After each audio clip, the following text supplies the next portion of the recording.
Welcome to Swish and Flick, an all Potter podcast. Swish and flick. Everyone? Swish and flick. Hello and welcome to episode 157 of Swish and Flick. I'm Tiffany. I'm Megan. I'm Katie. And I'm wishing I was back in my bed. And this episode is sponsored by Rebecca Badgen. Thank you, Rebecca. Thanks, Rebecca. Thank you. Today we will be discussing the second half of chapter 21 of Harry Potter and the Order of the Phoenix, The Eye of the Snake. So make sure that you have read the chapter and you're ready to boot, scoot, and boogie your way through the details. Yes, thank you. Very nice. Before we begin, Megan has some weekly profit news. Megan. Tiffany. So, July kind of got away from us and we never announced or did our donation from our patrons. So we did 2 this week to make up for it. And we just wanted to tell everybody where we donated money to. So the first place we donated is League of Women Voters, which it's like isn't it the 100-year anniversary this year of Correct. women? It's this month, actually, of God. August. That's Getting the right to suffrage. vote. Incredible and not long enough, but Yes. awesome. It's on the 18th. That's what my calendar on my phone says. I say August this- 18th, 2020. I is the say this 100th year every time. anniversary of women having the right to vote. We are a very young nation. We really are.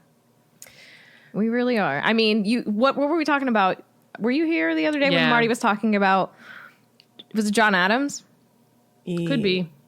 Oh, Like it's a president who his grandkid is still like alive because he had children very much later in his life in his 80s. Weird, man. John Tyler, excuse me. Yes. So he had a son when he was like in his 70s or 80s, and then his son had kids when he was in his 70s or 80s.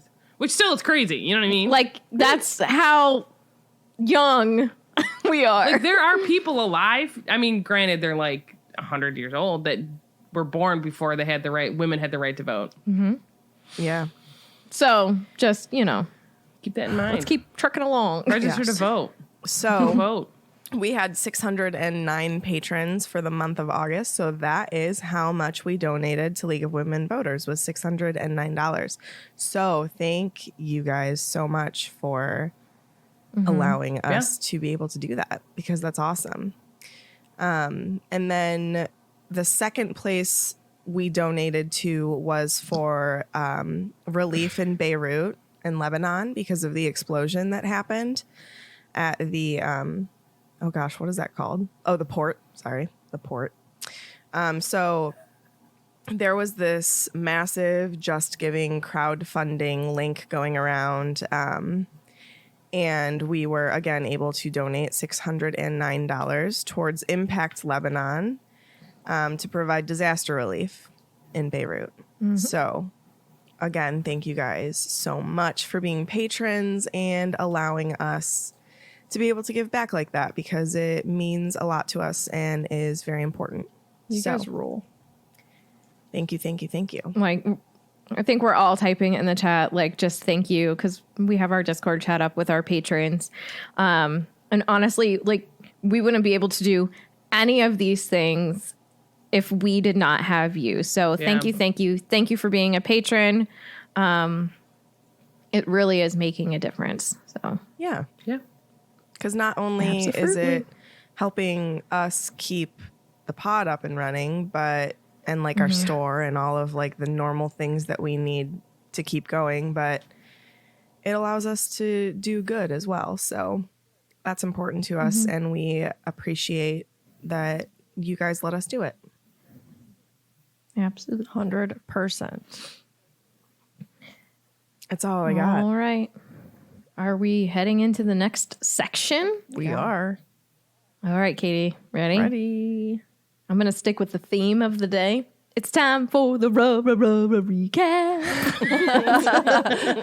That was really We really should have gone with like an Eye of the Tiger if we were going to do a song. which you kind of did last episode. You could have said this. I literally didn't think about it until we were reading it, and I was Okay. like, oh. Don't could've worry. done. We're talking about snickety snakes more. Go ahead, Kate. All right, recap. So last time, Hermione was trying to help Hagrid to plan his lessons so they could be more Umbridge approved, but he wasn't really listening because he doesn't really understand everything that Umbridge brings to the table right now. She does come to inspect his class, and she makes him look absolutely awful. Why is she so awful? But it's actually a really cool lesson about Thestrals. Christmas is fast approaching, so we have a Burrow Christmas to look forward to soon, guys. I'm excited. Yay! Cool. That should be the theme of our Christmas party. Christmas at the Burrow. Oh, I love that. That's super cool. I don't know if we want to have it as this specific Burrow Christmas Well, because maybe it's not really- painful for some. It's not at the Burrow, though. Correct, but it's also a painful time. Christmas at the Oh, Ward. yeah, I called it the Burrow Christmas. Yeah. Well, No, you're in the fine. We don't know that chapter- yet. Yeah, you're right. Yeah. You're right. You're good. But we can still do a Christmas at the Burrow theme. Yeah. Do you want to have it at your house? No. No. All righty, Rooski. Do you wanna have it at our Let's house? talk about.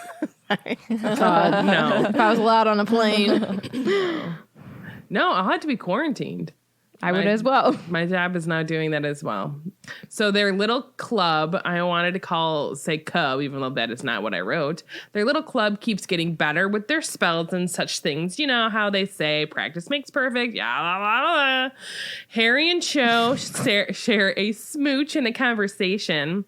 And then, just because they're teenagers, he has to go tell his friends. And we find out that Hermione has a famous pen pal and Ron's not pleased. What else is new? And then they just go to sleep. And then Harry has a very realistic dream and just knows that Ron's dad is in trouble. And they get McGonagall to help him. But poor guy. This chapter ends roughly for him. Actually, both for Ron's dad and for Harry. It only gets worse from here. But truly. Okay. So where we left off is they are at their DA meeting. So after about 10 minutes of practicing the impediment jinx, the DA members laid out cushions all over the floor so that they can practice stunning spells safely. The room of requirement is a little bit too small for all of the members to practice at the same time. So half of the members practice and the other half observe, and then they swap. And I just really appreciate Harry's teaching style. I think that's very nice. He's really good at it, actually. He genuinely is a very Yeah. good teacher. Yeah. And I also enjoy that the room provided cushions for this. Yeah. They're like, you guys are going to be think falling that's on your pretty butts awesome. lots. We're going to give you some cushions. Like he just read Harry's I think it'd mind been- as to what he was going to teach and Yeah. made it. Yeah. fit They're like, that. children stunning each other? Cushions. I like this idea of like him being a teacher. Like I think he would have been like He would have been the best. yeah, he would have been a really great defense against the dark arts. In my head canon, I hope that he, Went and taught left the Yeah. ministry and went and taught, after all of Cursed Child, because you don't need to be doing all that, Mr. Potter. Let somebody else like you know handle what I mean? it. Like he doesn't like the desk part of it. But I think he'd love being a teacher. Mm-hmm. But anyways, I think he would also not like the desk part of that. yeah, but like I feel like there's more. I don't know. This is just my Practical. opinion. Yeah, there's Yeah. more fun things that outweigh that being He a would teacher be literally versus, the most perfect defense teacher. Yeah, Like, Yeah. and think about like how cool it'd be. Like, yeah, Harry Potter taught. yeah. That would Like, be a ton. You just had some of stupid wizards who are werewolf. I prepared. got Harry Potter. You're a Dark Lord I also trying to don't rise. think Remus is stupid. Harry Potter taught me spells. Your resume just says taught by Harry Potter. Oh, instant win. I'm going to put that on mine. Also, the room of requirement should have just been a giant bounce house, and then everybody would have been safe. Oh my gosh, that would have been great. Right? I think that would make everything more problematic. Meg, I think it's pretty popular in fan fiction to have Harry be a teacher. Oh, really? is it? A defense, a defense teacher. That's cool. That doesn't surprise me at I'm all. about that life. I'm about that life as well. I really enjoy it. Yeah. So Harry's looking around at everyone working, and he was, quote, positively swelling with pride as he watched them all. And I said, I am here for this. Obviously, we just talked at length about how much I am here for this. Continuing with the quote, true, Neville did stun Padma rather than Dean,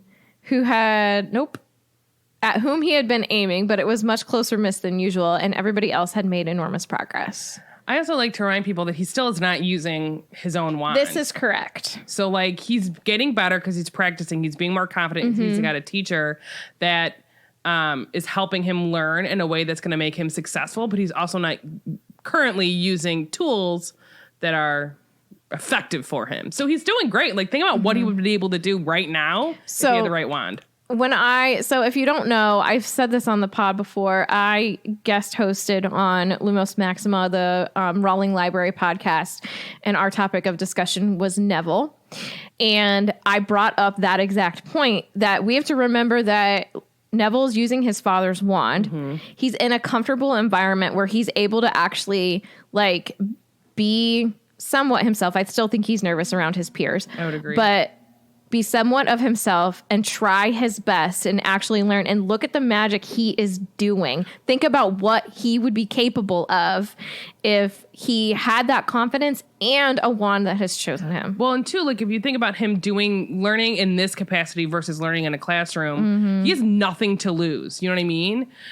Because they've already been doing this for a couple of months now, but like Harry, no one's going to be like, oh my God, you can't do this. And oh my God, you're saying all these negative things to him while he's learning. So really he's got nothing to lose. He's not going to get a bad grade.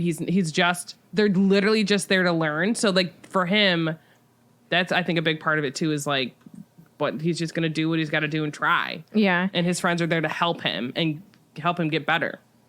And I feel like being a Gryffindor, like one of our traits is determination. And he is determined to do this. He has such, people say you have to find your why when you're doing things. So his why is like his parents. Yeah. And that is absolutely pushing him.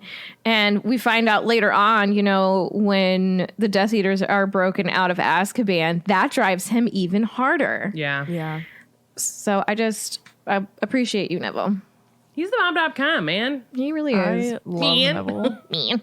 Man. Sarah, maybe this is why you like Order. Do you like Neville? Do you like his arc in this book? I do like Neville. I hate Umbridge. I know. You do. Yeah, me too. She's so mean to Hagrid. Like, I'll probably cry a lot when I get there. Well, Out of sadness and anger. you do you, boo. Get your emotions out. We're here for you. So at the end of the hour, Harry tells them that they can stop, and he compliments them, as a good Harry would. He even told them that after the holidays, they could begin to learn some more difficult things, maybe even Patronuses. And this caused a murmur of excitement throughout the room. And I love this. This is what learning should be about. This is what learning should be like. It should be fun. It should be hands-on. And I just, as an educator, I love this so much. Especially for this type of class. Like, it blows. As I've said before, unless you skipped episodes, Umbridge is not teaching. She's literally monitoring a study hall where they're reading out of a book. And then they're expecting students to all of a sudden use spells. Clearly, if that was a thing, all of these kids would be able to do these spells already with doing it without practicing. You know what I mean? Yeah. It's asinine. So I feel bad for everyone that's not here. You know what I mean? That all the students that are just reading out of a book. They're absolutely missing out. Yeah. And I mean, it's to no fault of the trio, but No. still. It's at fault stinks. of Umbridge and the Ministry. Absolutely. Shame on you. Shame, double shame. So the groups begin to leave in their usual 2s and 3s. And bring that bell a little bit closer to my paw. Most wished Harry a happy Christmas as they left, and Harry was feeling so cheerful. He's cleaning up the cushions with Ron and Hermione and neatly putting them away. Then Ron and Hermione leave before Harry did, and he hung back a little bit because Cho is still there, and he was hoping that she would say Merry Christmas to him. Ooh. That's cute. I've done this in my time. Where you like linger a little longer so you can talk to someone. Do you have to? Do you have to let it linger? But yeah, I've done this. And you also want to be like, you trying to will people away. Like, I wonder if Hermione was like, Ron, let's bounce. Yeah, probably. So Harry hears Marietta. I'm sorry. He hears Cho tell Marietta, you can go. So she's doing it too. And then his heart leapt. He had to be cool. So he pretended to be straightening some more cushions. And then they're finally alone in the room now, and it's quiet. And then he hears a hearty sniff. So he turns around and he sees Cho standing in the middle of the room, and she's just like silently crying. Tears are streaming down her face. And he is super confused because for him, this is out of like left field. He doesn't know what to do. She's simply just standing there crying. So he says, "What's up?" Harry is the smoothest. I love talker, him. man. I literally love him geez. so much. So she wipes her face and she says, quote, "I'm sorry," she said thickly. "I suppose it's just learning all this stuff. It just makes me wonder whether if he'd known it all, he'd still be alive." Sorry, that's not funny at all. It really genuinely is no, not. I'm thinking of something in my head that was super inappropriate to say. Also, you have to understand this about Sasa. When she thinks something's sad, sometimes she laughs. But no, I will write, And hold on. that's not being a jerk or anything. That's just, it's her reaction to some things. And that's just Sasa. Okay. Do you see what I wrote? Yes, I saw what you wrote. I was like, ooh. Oh my gosh. So Harry's heart sinks That's at why I this. That's very Sorry. okay. He thinks to himself that he should have known. She wants to talk about Cedric. And here's the thing about Cho in this situation. Like, she's thinking if he would have learned all this, whatever. With Voldemort, that kind of doesn't matter. Yeah. Well, and I like that he says that. You know what I mean? Yeah, so he tries to tell her. So in regards to Cho, she's someone who needs to discuss her feelings. And I think that she knows that she wants to talk to Harry to gain some details and get an understanding so she can have some kind of a closure. I think for that, talking to Harry, I think that she feels like they both went through something similar. Yes. And really, like, I know Harry doesn't want to talk about it, Correct. but he probably would feel a little bit better Also correct. talking about it. We talked about this at length in the show. I wanted to say a documentary. That's not what we do. We don't do They're that. called Felix Files. But like, that's really like, that's something that is a big disconnect with the two of them in their like relationship, if you want to say that, where Right. really she wants to talk about it and she's ready, where like Harry really isn't. Yeah. And it's hard for him. And I think because part of it is like, it's just so traumatic. Like, he also doesn't know what to say. And then he does later on, but he was like, if he wants you dead, like, You're going to die probably. Yeah. Well, except for and him. like 'cause- Harry's like, I don't know why I The odd survived. man out, You know what I You're mean? gonna die, but I'm gonna be okay. Right. But so Cho's trying to get some kind, she needs to close this book. She needs to feel some kind of peace and like start to heal. And on the other side of this coin, this is something that also haunts Harry too. Mm-hmm. He's trying to move on, but in a different kind of way. And we find out later in Cursed Child that he never really does. And it's probably because he never really gets the help that he needs. And I go on to say, like we've said it 1,000 times, and I'm not going to talk about this to death, but the mental health in the wizarding world and therapy are seriously lacking. Yeah. I agree with that completely. I think that even if he had gotten some help, he's still like, for Harry, like that was like the start of everything. Like that was the first death. You know what I mean? Like not that he saw like right in front of his face where he was old enough to comprehend. And like that was the big turning point. So I think that he's always going to have that weighing on him. You know what I mean? Like regardless of, it's one of those things where like, I wish I hadn't brought him with me, and I wish I could have done this, and I wish I had done that. And I think that's also what Cho is doing right now, Yeah. where like they both are like thinking like, if I could have done this and I could have done this and I could have done this, he would have still been here. But Yeah. you can't think like that, unfortunately. Yeah. So Harry addresses this because they have to talk about it. I mean, they're alone. There's literally this has to be discussed at a little bit of length. Quote, he did know this stuff, Harry said heavily, but he was really good at it, or he could have never gotten to the middle of that maze. But if Voldemort really wants to kill you, you don't stand a chance. She hiccuped at the sound of Voldemort's name, but stared at Harry without flinching. You survived when you were just a baby, she said quietly. Yeah, well, said Harry wearily, moving toward the door. I don't know why, nor does anyone else, so it's nothing to be proud of. Oh, don't go, said Cho, sounding tearful again. I'm really sorry to get all upset like this. I didn't mean to. So he's looking to get out of this situation, but she wants him to stay because she honestly really does want to talk to him and be with him, in my opinion. And I agree. It's not just about talking about Cedric for her. Yeah. Because she really does enjoy his company. And Harry's looking at her, and I think this is pretty sweet because he's still even though the conversation is very heavy, he still looks at her and he's thinking that, she's really beautiful even when she's crying. And I think that's a sweet little thought for him. That's cute. And Cho continues on and tells Harry that she knows it must be difficult for him too, her talking about Cedric, because, he was the one who was there and saw Cedric die. So she tells him that she supposes that he just wants to forget about it. True is true. Harry did not say anything to this. It was quite true, but he felt heartless saying it. I appreciate how he thinks about other people's feelings.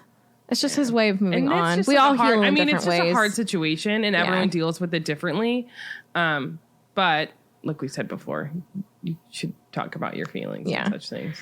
But I said that I can connect with this. Sometimes things take too much of an emotional burden that you just want to forget them and give your mind a break. Yeah. I get that. And, he's been having dreams, so his mind is already stretched thin. Yeah. The moment between them continues on. She compliments Harry's teaching ability. I agree with her. She smiles at him. She tells him that she's never stunned anything before. I've never stunned my heart like this before, Joe. Oh, Lord, right? Some me. fanfic.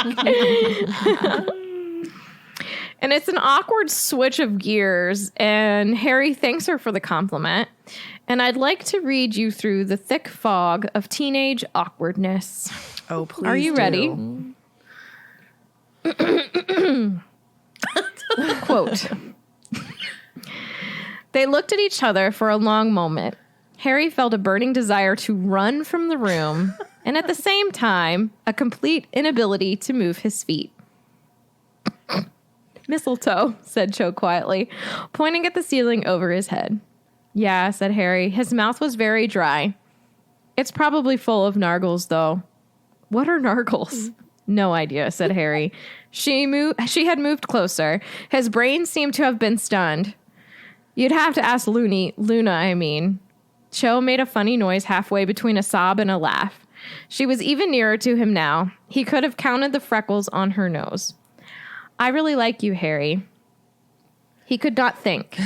A tingling sensation was spreading throughout him, paralyzing his arms and legs and brain. She was much too close. He could see every tear clinging to her eyelashes. And there's your kiss. Man, first kisses, my friends. First kisses. Can be good and can be bad. So I didn't realize how word for word that was very close in the movie. But I feel like we didn't get quite the level of awkwardness that we needed, because it was what are nargles? No idea. Bam, they're smooching. There was no I also just think that they didn't have any chemistry at all. No. Yeah. It just was not. It just wasn't. It just wasn't good. It just wasn't acted well. It wasn't.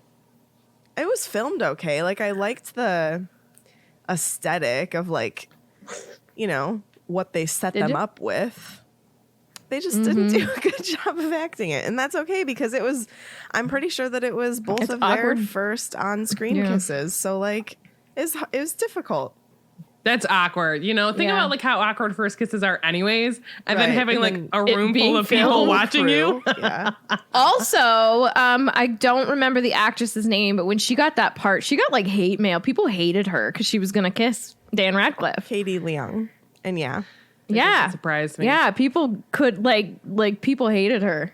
Why she's so nice. Not nice. Crazy. Well, Let's people keep in are mind People are not kind. These are young kids as also well. I'm sure. I guarantee you, she probably got like old people also hating on her. yeah. I don't know. That's just well. I mean, I get it. I shouldn't say I get it. I can see that happening because there are horrible people in the world. True is true. Don't be mean. And also, don't take time out of your day to write a hate letter. God. Write some love letters and send them through the U.S. Send them to yourself because you need some love. All right. Yeah, send mail. Tis your turn. I'm trying to find. I'll do it after this episode and send it in Discord. But I have a picture of Katie and myself with Katie Leung at Universal. Katie with 2 Katies. But Megan with 2 Katies. I'm sorry. she was very cute. She was very sweet. She did a good job of answering questions. Like you know how sometimes whenever you go to like a panel and you can just tell that like the people who are on the panel either don't know what to say, don't want to be there, or literally have no connection with like what they were in. But she did have all those things, and it was good. Yeah. Someone who doesn't is Devin Murray. Not a good interviewer about Potter because he like just acts like he doesn't care, and it's like, okay, I'm over this. Anyway, Then don't be there, dude. Yeah, I know. It's like, well, he's getting paid, so. So the awkward kiss has happened, and Harry makes his way back to the common room. And finds Ron and Hermione in the best chairs by the fire, which I just want to ask, how do they always get the best chairs? How do the 6 friends always have that couch? Okay. There is an episode where you can see that there's a little reserve sign on the table. Is there on really? Friends. Really? Yes. Now that explains everything. And there's Good. also an episode where they walk in and there's a bunch of people sitting in all of the chairs and like the couch. Oh, no. And then they're like, oh, and they turn around and leave. So almost everybody has gone to bed, and Ron's working on, I think it's transfiguration homework, and Hermione is writing a very long letter, which is a massive roll of parchment, and she's already filled about half of it. Ooh, what's she saying? Maybe she's talking about how she's gonna go to Bulgaria this summer. She's writing fan fiction. She's writing fan fiction. So Hermione... Maybe she's talking about smooching. Hermione asks Harry what kept him, and Harry wasn't really sure how to respond because part of him wanted to just like spill the beans and tell them everything that happened, and then the other half wanted to keep it secret, which I thought was kind of cute because like it was his first kiss. I think that it's like, yes, it was super awkward, but like it was also still just his first kiss, you know? So it's like he clearly, while he does say that it was, he kind of admits to it being awkward, he also admits to kind of liking it. He doesn't get any private moments to himself, you know, because I can see him being like, I want to keep this for me. Yeah. Yeah. Yeah, but think about like how you would feel if you found out like the guy that you kissed was like not telling any of his friends. Yeah. You know what I mean? Well, You're like, oh, am I a especially, secret then? With how close Ron and Hermione are to him. Yeah. So he didn't say anything at first, but then they just kept pushing him for more, and eventually they got him to admit that it was Cho who hung back with him, and apparently she cornered him after practice.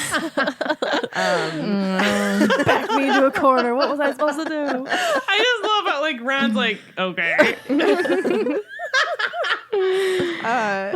So Ron sniggers and is like, so what did she want? And he couldn't spit it out. So Hermione finally just asked, did you kiss? I love her. I love Ron though. He sits up so fast. I know, he's like, what? Ron sits up so fast, he sent his ink bottle flying all over the rug. Disregarding this completely, he stared avidly at Harry.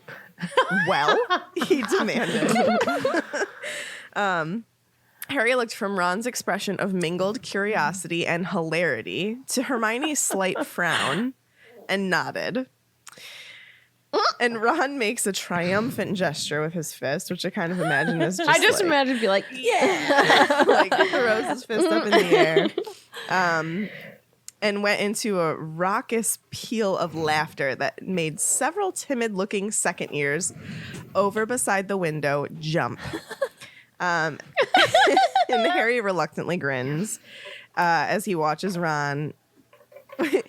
A reluctant grin spread over Harry's face as he watched Ron rolling around on the hearth rug. Like, Ron is real excited for his best friend. I'm just saying, like, this is super cute. it's really cute. Hey, you know, lift your friends up, my friend. That's Like, right. I'd fist pump too.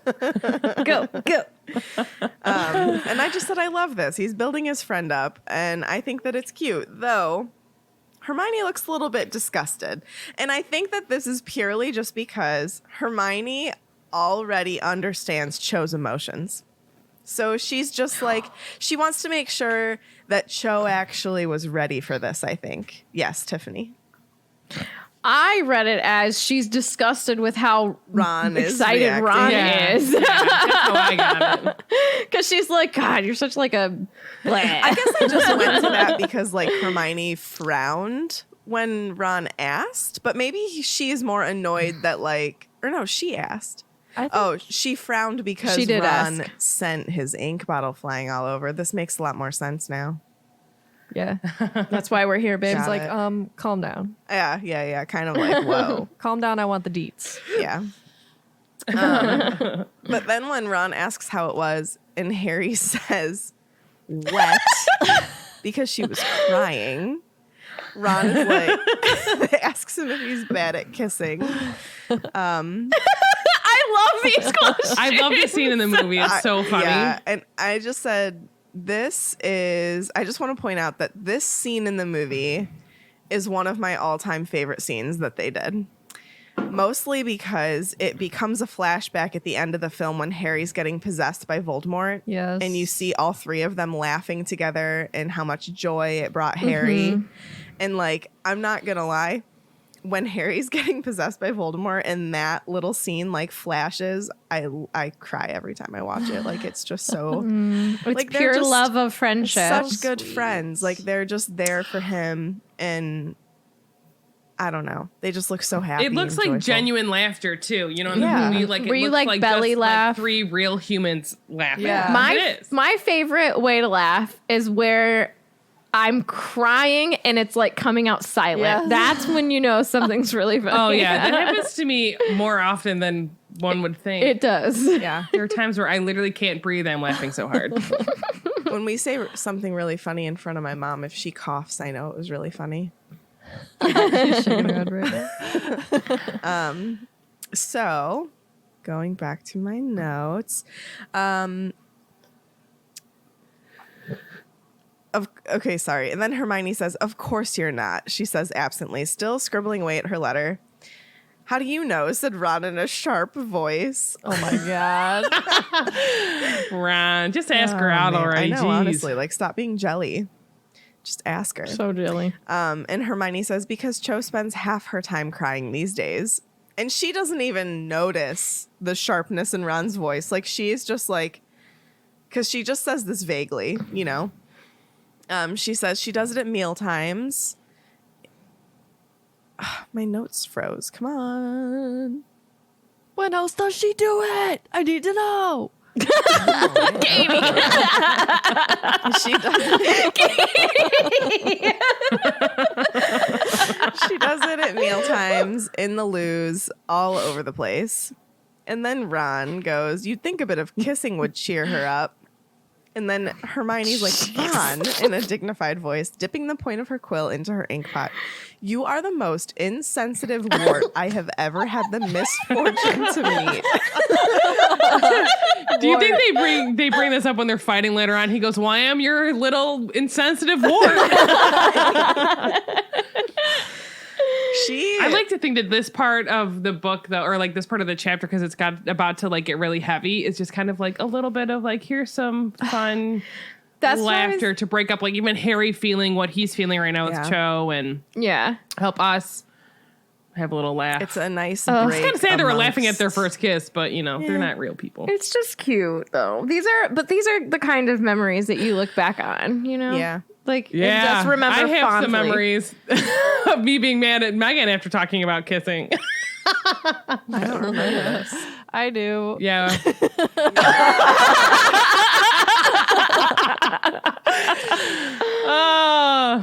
So yeah, I get it. For another time. And then Hermione schools them on emotions, but mostly Ron. And she says, well, obviously, she's feeling very sad because of Cedric dying. Then I expect she's feeling confused because she liked Cedric and now she likes Harry and she can't work out who she likes best. Then she'll be feeling guilty, thinking it's an insult to Cedric's memory to be kissing Harry at all. And she'll be worrying about what everyone else might say about her if she starts going out with Harry. And she probably can't work out what her feelings towards Harry are anyway, because she was the one who was with Cedric when Cedric died. So that's all. Because he was the one with Cedric when Cedric died.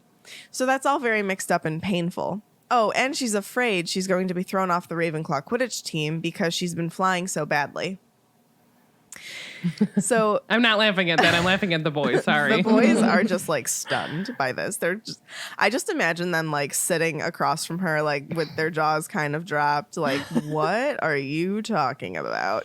But like, that's so true. It really is. But I don't know. We're 4 women. So this is coming from the perspective of like a woman saying like, yeah, I can totally understand why she would be thinking all of those things. Yeah. And feeling all of those things. I talk And- to Marty about this all the time, and I tell him, he's like, you just need to like, shut your brain off and relax. And I told him, I looked at him and go, I can't shut my brain off. And I can't even comprehend. I don't know what that would be like. How that could work. Yeah. I'm always thinking about something, whether it's thinking about something I'm currently doing, when anxiety hits something in the past, because that's dumb, or something that I need to like do in the future. And I can't even fathom what it would feel like for my mind not to be running. Yeah. And he's like, yeah, it's pretty great. And I wanted to punch him in the face. But no, like, some people can just do that. And It's crazy how different people's minds are. Yeah. Oh, it's bananas. So if you're a person that can shut your brain off, thank your lucky stars. Yeah, really. Because not all of us have that pleasure. All right. So anyway, the boys are stunned by all of this. And Ron exclaims, one person can't feel all that at once. They'd explode. I just want to be like, oh, Ron, but they can. And it's called having anxiety and just like not knowing. Being a human. Yeah. It's called having emotions, Ronald. Anyway, and Hermione's comeback is one for the ages with, just because you've got the emotional range of a teaspoon doesn't mean we all have. I love it. That quote brings me such joy. It really does. And it's so true. Isn't it after that is when they start laughing in the movie? Yeah. So I found this article on The Atlantic, and this is from 2014, but I just thought that it was interesting. So it says, new research says that there are now only 4 emotions that we can feel as humans. So conventional scientific understanding is that there are 6, but new research suggests, new meaning in 2014, so not really new anymore, that there may only be happy, sad, afraid/surprised, and angry/disgusted. So just because, it pulled this article because they quote Hermione in this article. So that's why I was like, wow, this is funny.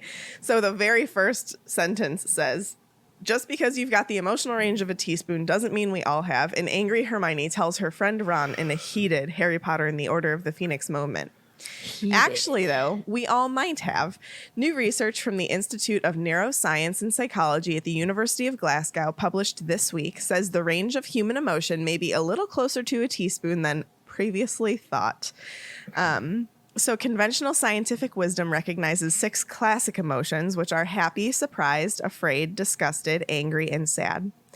But The Glasgow scientists studied people's facial expressions and the emotions they signal by showing people computer-generated facial animations. They asked the observers to characterize the faces based on those 6 basic emotions and found that anger and disgust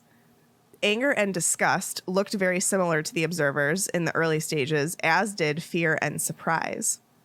So, for example, both anger and disgust share a wrinkled nose, and both surprise and fear share raised eyebrows. So the thing was, as time went on, the face showed the distinction between the two, but when the emotion first hit, the face signals were very similar, suggesting that the distinction between anger and disgust and between surprise and fear is socially, not biologically based. I thought that was cool. I don't know if I agree with that. I think I'd like to see I'd like to see some other work I like to on see this more topic. science. Like, I want to see where exactly, like, you know how they could put, like, leads and, like, not probes, but, like, Yes. things on Yeah. your head so they can see what part of your brain is Yeah. lighting up. That is what I would like to see, Yeah. personally. Yeah. Not, like, facial expressions, which is cool, but, like, I need to be more in depth Yeah. and more studies, you know? And I like Who paid who for knows this study? how accurate this still is, because it is from 6 years Yeah. ago, but they Yeah. quoted Hermione in the article, so why not? But also, It's pretty cool. Question about that. Yeah. Just because you only see so many emotions doesn't mean you don't feel 6 emotions. Correct. Sarah T. that's what I'm saying. Just said in the chat. Okay. Sounds like we can interpret 4 emotions, but experience a lot more, Yeah, yeah. which I like. Amen. Yeah. Yeah. But that's really cool. That's interesting. I guess according to Inside Out, we would only have 4 emotions, though. That's true. I love that movie. That's such a So fantastic much. movie. Also, No, 5. Joy. There's happiness Joy. in the, Yeah, you're Joy. right. 5. Sorry. She's not in the picture. I know, forgot I know. about her, okay? There we go. 5. Disgust, anger, joy, sadness, and fear. Which one are they missing from the 6? What is it? Anger, I don't know. Did you surprise. Surprise. Did you notice that in Jeez, can you imagine surprise being in there? Oh my gosh, that's so surprising. That would have been kind of funny. Ooh, Brandon, the 6 emotions are like primary colors. They're the main ones, but combine them for more emotions. I like that. I like it. I'm into that. Also, have you ever seen that thing where, like, in that movie, depending on whose brain they zoom into, like, there's a different Different one in emotion control. in charge? Uh-huh. Yeah. That is probably one of the best actually adult-oriented Pixar movies. Like, I think that it means so much more to watch that movie as an adult than it does as a kid. Obviously, it's still cute for kids, but, like, they made that movie for adults. I am convinced. I like that they changed Yeah. the food that the kid was eating depending on where they were showing the movie, because they were like here, like a lot of people hate broccoli. Broccolis. And I think another version of it showed like green peppers as like the food that she didn't want to eat. Yeah. Oh, really? That was cool. Yeah. That's cool. Pixar's cool. Both those Pixar's things Pixar is cool. are great on pizza, though. Pour one so- out for Bing Bong. I don't love green peppers on my pizza, but I Who's won't Bing Bong? hate Bing them. Bong, Bing Bong. It's her She's imaginary her imaginary friend. friend. Yeah, I've only seen that movie once. Watch so it You need to watch again. Yeah. You'll like it. Sadness is the greatest. It was all right. I didn't like Joy at all. Sadness was my lady. It's because I like Disgust. sad songs with She made Sarah. me laugh. I like anger. Although fear would be All high right, in Katie, charge. tell us- Let's go back to the chapter. All right. So Harry's like, look, chose the one that started it. I wouldn't have done it, but she sort of came at me, and next thing I knew, she's crying all over me, and I didn't know what to do. And Ron's like, I don't blame you. Come mate." at me, Cho. I know. Like he didn't want to kiss her. That's all I could think of. And Hermione's like, you just need to be nice to her. And then she's like, you were, weren't you? So he turns a nice shade of red, and he's like, I mean, I patted her on the back a bit, which is like, way to go, Harry. Good job. But like, I what do think you that do that's though? right. I'm bad with crying people because I might also cry with you. But like, I don't. Some people just don't know what to do. Yeah. I feel like When you're Harry is crying. bad at hugging. I need to teach him how to hug. Hey, was never I get hugged. it. I'm not a great hugger. He was never hugged. I wouldn't say never. He was probably hugged for the first year and a half of his life. Well, that he can remember. Yeah. you know? He got hugged last year. Molly Weasley hugged him. And it was awkward for him. He got hugged last year. It was hard for him to do. Yeah. That's sad. Why am I laughing? That's like super. It's not okay. No, it's not okay. It's awful. There's a lot of research that say like about Hugs are the babies best. being Like, hugged. It's an emotional thing that you need. literally, Like, when I feel gets out of endorphins. when I feel bad, Marty literally will just hold me, and it literally makes you feel so much better. I imagine. Yeah, I have- genuinely. I Even have I think to, like like, holding more hugs. hands gives you some of those. Oh my god. Oh yeah, endorphins and stuff, or whatever your brain releases with a hug. You can also do that with holding hands. my number one love language is touch. So I'm literally like, I make sure, like, I like being hugged and I like holding hands. So Alana and I are always holding hands. Marty and I always hold hands. Like, I just like that connection.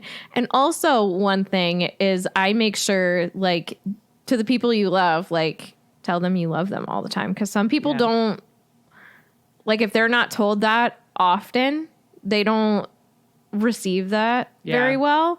So just make sure if you love someone, tell them. Agreed. I was gonna say something, and I forgot Including what. your friends. Tell your friends you love them. Yeah. Guys, I love you. I love you all. Y'all are all Love right. you. Sarah, I love you.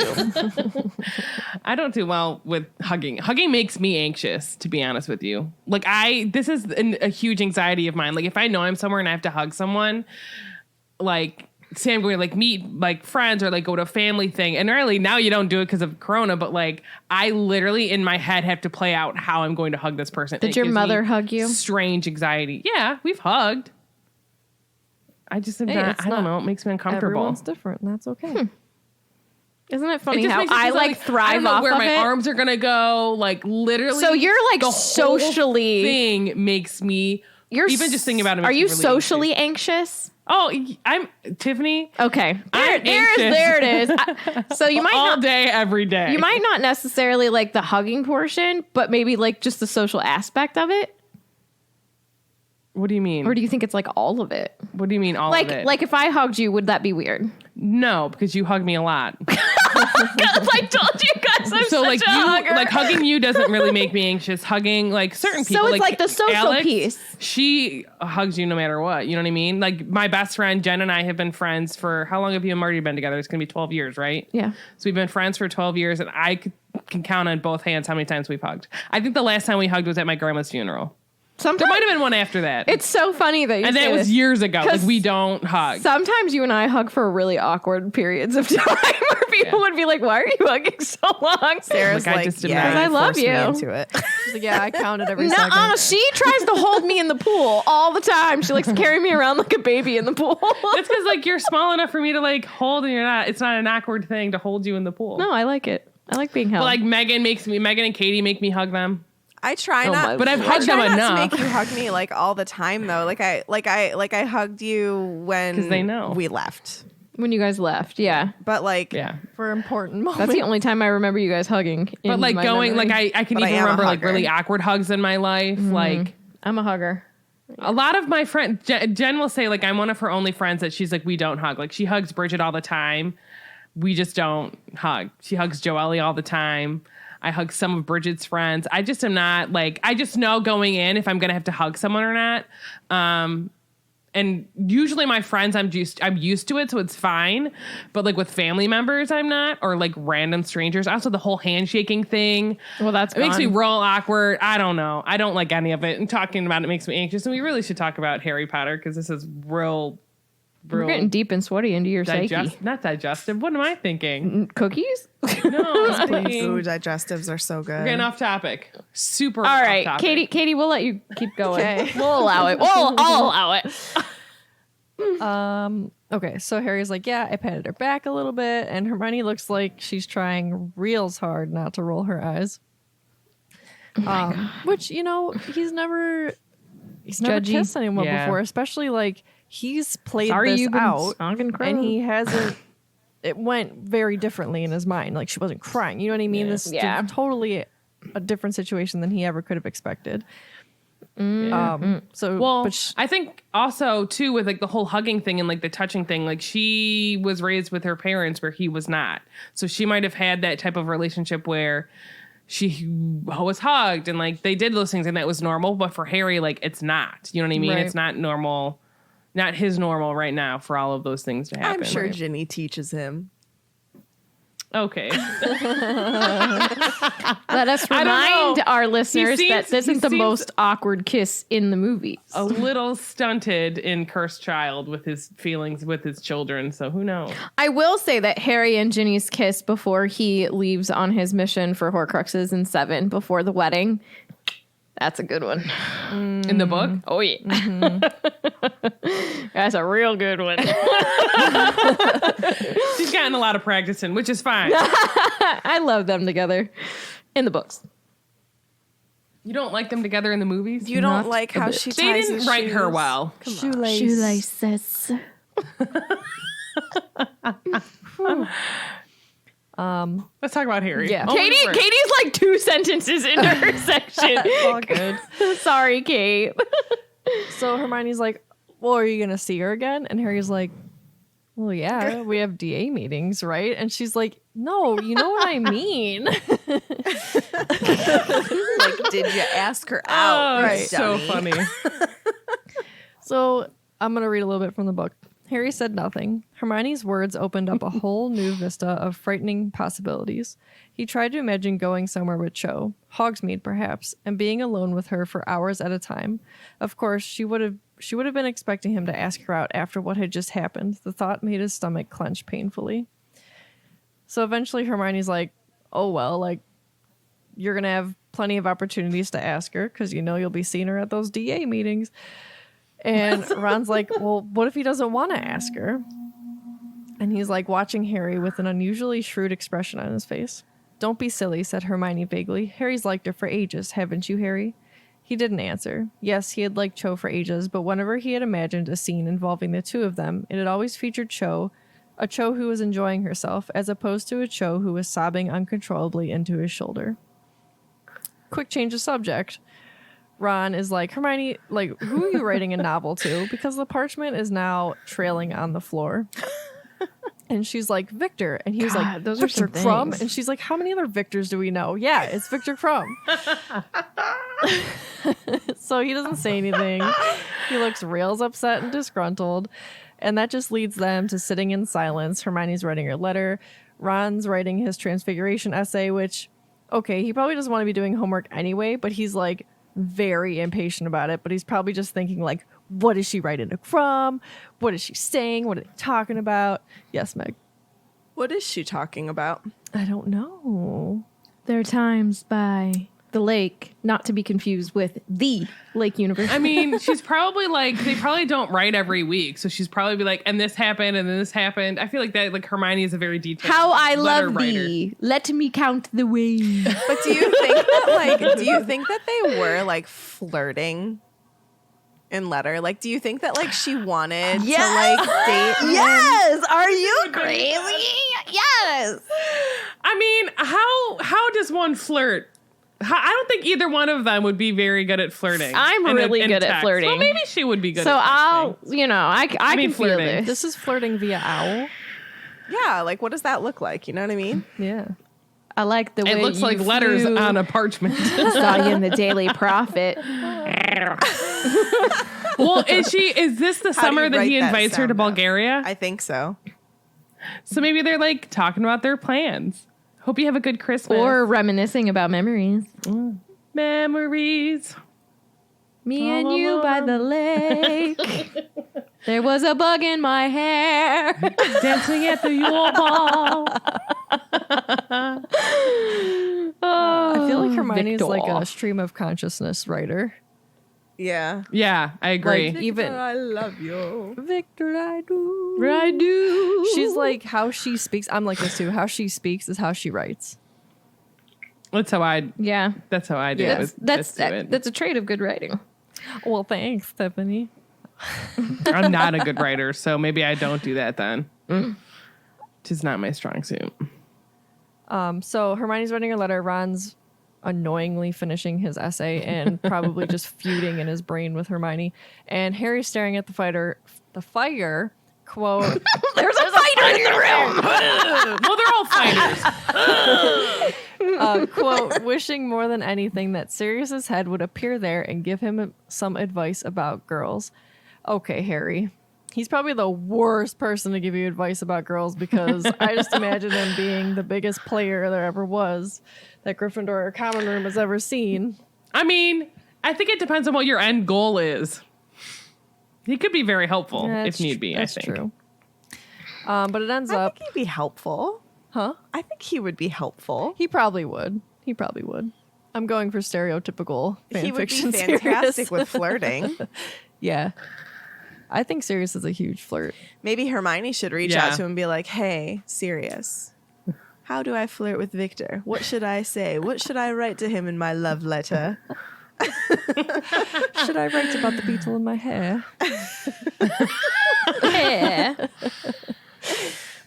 So once again, they find that they are the last ones in the common room. This is like a real recurring theme for these guys. They're up real late. Go with to homework. Yeah, bed. go to sleep. Get some sleep. So Hermione goes to bed. And as Ron and Harry head to bed, like as soon as he gets away from Hermione, he like looks at Harry and he demands, he's like, what is she seeing, Crumb? And Harry, He is so I emo. know. Like, he is so emo about this. And Harry actually thinks about it. He's like, well, he's older and like he is an international Quidditch player. And Ron's like, yeah, but like apart from that, I mean, he's a grouchy git, isn't he? And Harry's like, yeah, he is a bit grouchy, but he's not really paying attention too much. He's more thinking about Cho. Can you read what you actually wrote? Oh, he's focused on Cho thoughts. No, before that. Oh, he's a bit Grouchy. Barty. Grouch.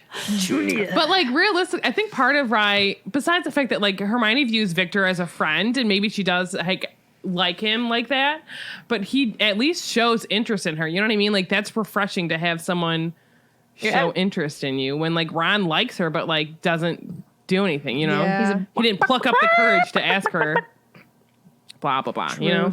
Yeah. Blah, blah, blah. Blah blah blah. I do not say blah, blah, blah.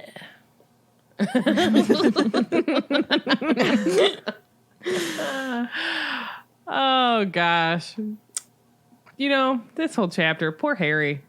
That's hard. This whole chapter. About to get real Hard. okay. So, let me get my book out. I was like, I don't need anything in my backpack. I'll need my book to read. Ooh, I like that To backpack. read. Amazon. That's not the right book. I could read from The Dragon Reborn. No? It sounds like Harry Potter. Cool. That whole title is a spoiler. Is it though? I don't know. So, you know, they go to bed. They say their good nights. Good night, Ron. Good night, Harry. So they're in their beds. That what Ron And- sounds like. He hasn't gone through puberty yet. Until it gets noted that like Harry didn't even like close his drapes or whatever they were called on his bed. Bed hangings. Sure. And he just keeps thinking about Cho and the smooch. And he's kind of thinking of like how she was feeling. Like, was she mad at him for not asking her out? Or like, was she just thinking of Cedric? And he didn't really like thinking about all of the emotions that Hermione had mentioned that Cho was most likely feeling. But he had the thought that they should teach, about girls' brains at Hogwarts because he's like, in thinking this, he's like, it's probably more useful than divination. And I said, funny, you should mention divination because you're about to dream a little dream, my friends. Dream. Or But yeah, is it like, I don't know. C. I don't think he's seeing. I think it's the Horcrux, Tiffany. Oh, your The two little two. thoughts there just kind of merged into one now, didn't they? But when we talk about Harry being a seer, we don't say it's like of future events. It's of the current. He literally is inside Nagini. He is Nagini, who's also another Horcrux. I think the two Horcruxes are connected. Who also used to be a person. What's going on? I don't know. Oh, for a second I was like, whose hand is that? And then I realized it was yours. Do you have anything else to say? No, I'm stretching. I will say this. This has nothing to do with what we're about to talk about, but like, I felt some type of way when it was like, they should teach about girls' brains. Just talk to them. That's what you should do. Have a conversation with someone if you don't know what they're thinking. But he just needs somebody to say that to him now, doesn't he? I'll tell him, Harry, have a conversation with her. Open your mouth and speak, boy. It's years late in that. Correct. He is 40 this year. Oh my God. That's why they made the shirt. So I'm going to read from the chapter. So it says, Harry dreamed that he was back in the DA room. Cho was accusing him of luring her there under false pretenses. She said that he had promised her 150 chocolate frog cards if she had showed up. Harry protested. Cho shouted, Cedric gave me loads of chocolate frog cards. Look! And then she pulled out fistfuls of cards from inside her robes and threw them into the air. And then turned into Hermione, who said, you did promise her, you know, Harry. I think you'd better give her something else instead. How about your firebolt? And Harry was protesting that he could not give Cho his firebolt because Umbridge had it. And anyways, the whole thing was ridiculous. He'd only come to the DA room to put up some Christmas baubles shaped like Dobby's head, and then the dream changed. So, in my humble opinion, this just sounds like a little bit of a stress dream to me. Like, obviously, he's worried about the entire Cho situation. Cedric really right now is always in the back of his head. And then there's a whole Umbridge and Quidditch, and he's banned for life, which will never not be funny to me. Because she's an idiot. And then even Dobby using Harry's face for decorations, where, like, you know, it's one of those things where, like, Harry really isn't the type of guy that wants to be the center of attention. And Dobby's like, here's your face on some Christmas baubles. They're hanging from the ceiling. So, like, all of these things, you know, you talk about, or, you know, however many pages ago, Hermione's talking about all these emotions that Cho is feeling. And then there's Harry, and he's feeling all of these emotions. So it's like the same thing. Like, think about it, talk about it, have a conversation. You might feel better and you might have a better dream. So then the dream changes and he feels like he also has changed. Like, have you ever had a dream like that where you're like, you knew it was you, but you didn't look like you, or like you knew it was your house, but it didn't look like your house? Yeah. No, so weird. You've never had a dream like that? No. It's Oh my strange gosh, to it me. happens all the time for me, where I'll be like, you were there, Katie, but you didn't look like you. Yeah. But Yeah. like, I know it was You've never you. had a dream even where, like, you were at a house, but it was your house, but it wasn't your house? No. And I often don't remember my dreams. And the ones that I do, it's always Marty being the worst. I had weird dreams this morning, but I don't really remember them anymore. I don't remember. But like, even my sister, we recently, actually, there's a Felix Files where I was talking to our friend Ezra about dreams. I had some crazy dreams, and my sister, like, in May. Weird. Anyways, dreams, man, they're weird. And I think part of it too is, like, you know, especially if you aren't letting your emotions out and aren't talking about it, like, your subconscious is going to bring that forward in your dream, and be like, hey, this is stuff, you know, these are things. Anyways. So Harry, in this dream, he felt more powerful. He felt smooth and even flexible. And he was gliding along the floor that was stone. He was flat on the floor, sliding. There were metal bars that he was, like, kind of sliding in between of. And wherever he was, it was really dark. What are you laughing at? Vinny. Are they making fun of me? No, look at that. Oh my God. So he's Sorry, gliding. I laughed. He's gliding in between these like metal bars, and wherever, like, he was in this dream, it was really dark, except there were these objects that were, like, around, but they were kind of shimmering in strange, vibrant colors, but they don't really specify what colors they were. And so he was able to kind of see, like, down, like, one corridor. And at first he's thinking, oh, like, it's just an empty corridor. Like, this is weird. And then he sees, on closer inspection, a man that's sitting on the floor. And then sort of he's able to taste the air, and he knows the man is still alive, but he's kind of sleeping. And so, like, in the dream, Harry has the urge to bite the man that's sitting on the floor, but he has more important things he has to do. So he's not going to do it. So I'm going to read again from the chapter. It says, but the man was stirring. A silvery cloak fell from his legs as he jumped to his feet. And Harry saw his vibrant, blurred outline towering above him, saw a wand I don't know. I said like a wand. A wand withdrawn from a belt. He had no choice. He reared high from the floor and struck once, twice, 3 times. I just scared my cat Thank off you. my lap real bad. 3 times, plunging his fangs deeply into the man's flesh, feeling his ribs splinter beneath his jaws, feeling the warm gush of blood. That is some descriptors. Yes, Megan. We're dark now. Whose invisibility cloak is that? Isn't it Moody's? It's Moody's, I believe. Oh, okay. Also, they're not that. They're rare, but not so rare. You know what I mean? I feel like Aurors would have Harry's them. Yeah. is rare. Harry's the only real one. Harry's is the cloak. Yeah. And then the other ones, they end up losing their stuff, don't they? Yeah, After- like the demiguy's hair goes wonky. I don't know. What's the correct term for that? And so then, like, obviously, the guy in the dream that he just bit and shattered some ribs. Sorry for that being said. He's yelling. Obviously, the man is in pain. And then Harry's kind of like can hear someone yelling his name, like in real life, and his head is excruciatingly painful right now. So he wakes up and he kind of realizes like he is completely, totally covered in sweat. And he must have been like turning around or like doing something in his bed because his sheets were basically like strangling him. It like literally in the book says like they were like a straitjacket on him. And he felt like there was a white hot poker being applied to his forehead. That just sounds Like, literally yeah, I horrible. imagine like my worst headache or migraine. I've had like 2 migraines in my life, so I imagine that, awful. but times like a million Ugh. is how Harry's head feels. So he sees that Ron is kind of standing over him, and Ron's looking terrified, as like I would be, because Ron or Harry, you know, is just probably thrashing, Well, yelling, Ron also whatever knows, else. like that stuff like this yeah. can happen, and he's probably terrified. Like, oh my god, what are you seeing? You know what I mean? Yeah. Yeah. Yeah.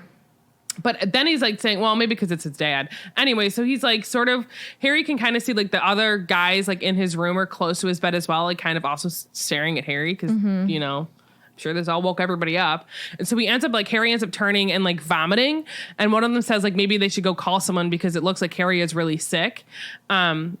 And so, like, Harry knew he had to get out, like, what he just learned in his sleep. So he's trying to, like, sit up, and he's kind of praying, like, he doesn't vomit again, so he can really just tell Ron. And he tells him that his dad has been attacked. And then, obviously, this is not something that Ron is ever expecting Harry to say, because, like, this is just a very unique situation to, like, be in and happen or whatever. Yeah. And so he tells Ron that his dad has been bitten, and it's very serious. He's like, I saw a lot of blood.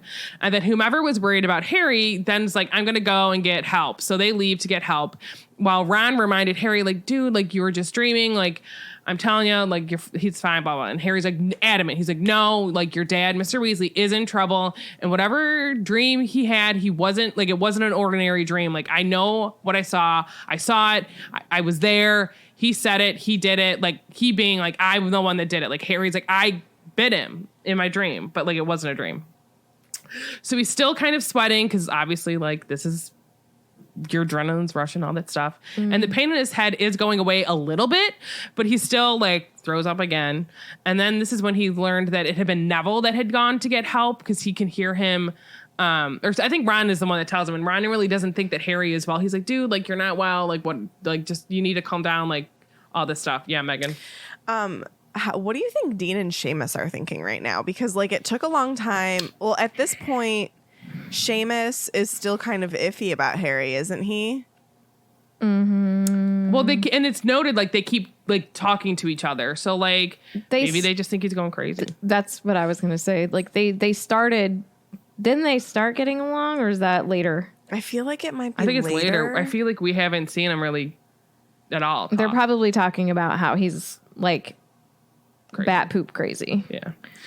And so Harry really does not let up on this whole thing. He's like, I know what I saw in my dream. I know that I need to figure out like what happened. It involves a snake, and that snake was huge. And he's like trying to get out of bed, but Ron literally like stops him. He like won't let him get up. And then there's like some time that passes, and like no one's really talking except for like Dean and Seamus are like muttering to each other. And the pain in Harry's head is slowly getting better. better. I know. So that And very weird. He could finally hear Neville's voice and like footsteps coming back to the room. And so McGonagall comes in and she asks him like, what's wrong? And he is so grateful that she is the one that came and that she's there because she's also like a member of the Order of the Phoenix. And so he immediately tells her like what's going on with Ron's dad. He's been attacked. It's serious, not black, but it's just a serious situation to be in. And he's like, I'd seen it happen. And McGonagall's like, I'm going to need some clarification on what you mean when you say you've seen it happen. And so Harry, I seen it. And Harry truly like isn't sure how it happened. That like he dreamed it, but he knows what he dreamed was real. And at this point, Harry is angry that they think it was all a dream. And this is a quote from a book. It says, I was having a dream at first about something completely different, something stupid, which is like, if you think about it, however many minutes ago, all of this Cho stuff was going on. Like that was like the biggest thing in his head right now. Yeah. You know what I mean? So like going through Cho's emotions and like all of these things and like what that kiss meant to him and like how he wanted to change the situation, whatever else. And now his best friend's dad's been attacked and he's like, that's literally does not mean anything right now. Like I need to think about Ron's dad. We need to get to him, whatever else. And he goes on to say, and then this interrupted it. It was real. I didn't imagine it. Mr. Weasley was asleep on the floor and he was attacked by a giant snake. There was a lot of blood. Oh, excuse me. It says a load of blood. He collapsed. Someone's got to find out where he is. And so McGonagall seems to be horrified at what Harry is telling her. And before she even can say anything, Harry defends himself that he isn't lying or mad, and he's telling them that he saw it happen. But McGonagall tells him that she believes him and to put on a dressing gown, so they're going to go talk to the headmaster. But really, I think more so like she's horrified, obviously, at like what he's telling her, but he's also kind of saying like there's no reason he should know what they were doing. So there's no reason he should know that he's like, in a corridor. And if McGonagall knows like that it's like Arthur's turn to like guard the corridor and all that stuff, Harry shouldn't know this. So him telling her this is like making her being like, shoot, like it's real. Like we need to go. This is evidence. Got to go talk to Dumbledore. Yeah. Yeah. Megan, you had your hand up. I was basically gonna say that like McGonagall isn't questioning him because she probably knows that Arthur was there, and the fact that Harry's saying these things is probably terrifying her. Like, yeah, oh, wow. like, well, also because like you shouldn't be able to do this anyways, right? But like now, like it's terrifying, like that he's having these quote dreams. It's terrifying that someone was attacked, and it's terrifying that like Harry's able to tell her like something that he shouldn't know anything about. You know what I mean? Yeah. And that's just like a terrifying like dream. I don't like to call them dreams because it's not a dream. Like it's the Horcrux. Yeah, he was transferred. memory in there. Yeah. I know we all laugh about it, but it was. It was the Horcrux. Yeah. Traumatic, man. Question. Do we think... Sure. I just thought of this now, but like... So we know that Dumbledore... Vinny said it's a Zoom call. We know that Dumbledore purposefully is leaving Harry out of the dark on a lot of things. Mostly because he's scared. Out of the dark. You mean in the dark? In the dark. I meant to say out of the loop. And then halfway through changed it to in the dark, and that didn't work. So do you think that he not only is purposefully leaving him out of the loop because he's worried that something he knows might get back to Voldemort, but I wonder if Dumbledore predicted something like this may happen, and this would probably help allow them to know what the connection actually is. Like almost kind of like oof, my headphones just fell off. Confirming what he's thinking. Yeah, confirming his thoughts. Like if we leave him in the dark and something like this happens and he warns the teachers, like the teachers who are in the order, obviously, but he tells them like Harry might have visions. If especially McGonagall, because she obviously would be the one that anybody would go to because she's head of Gryffindor House, but like if he has visions, believe him and bring him to me. I don't know if I think he would say that, to be honest. He feels like a very like keep my secrets close to me, or keep my thoughts close to me. So like he doesn't want just in case, you know what I mean? So I don't know if he would tell others. I think McGonagall, like, obviously she's his head of house, and if something like this is going to happen, she's going to bring him to Dumbledore anyways. Not because he asked her to, but just that's what McGonagall would do. You know what I mean? I can understand that. Mm-hmm. I think anybody who's in the Order with anything regarding Harry Potter, it's always going to be go to Dumbledore.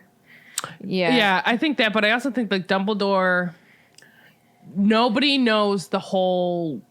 I don't want to say truth, but like Dumbledore's whole story plan. You know what I mean? Like, you know some of it, they know some of it, they know some of it. I just like you just need he just gives you what you need to know. Minus Harry. And I think part of that with Harry is also like he doesn't want to get super emotionally involved. And, you know, he does say like later on, he being Dumbledore is like, yeah, I didn't do it right. But like also hindsight's 2020. So like, I don't like saying that 2020. Get it? Because it's a horrible year. Anyway, so, you know, he says like hindsight's 2020 with like Harry and like, I should have done things differently. But like, I feel like had he done things differently, it wouldn't have ended up necessarily the same way. So, I can see him maybe doing something a little bit like that. Like I said, anything regarding something strange with Harry Potter is obviously going to be different than regarding any other I think like run-of-the-mill student. but I don't know if he's going to give them all of the information. I think, oh no, for sure not. Like just be like, if Harry's involved, like come to me. Yeah. You know what I mean? Like that's all he would say. Like he would be like, he's going to have some dreams, man. Because McGonagall doesn't know anything about, not to say she doesn't know anything about anything, but she doesn't know anything about Harry's anything. She doesn't know about Horcruxes. I guess I just wonder though, like, especially, well, we do know McGonagall and Dumbledore have a special relationship in terms of like their trust for each other. They've known each other for a very long time. And with McGonagall being Harry's head of house, I'm not saying Dumbledore would say he could have a connection with the Dark Lord through the Horcruxes, but like just something like he might do this. He might have a dream. He might wake up in the middle of the night. You might be called. He might have a dream. I only laugh because like I might have a dream, but like just to, like, no, I get what you're saying. Her for this situation and be like, make sure that you get him to me, because that's when I know I need to talk to him because I'm avoiding him until this happens. You know, because he didn't. Did he tell people he was avoiding?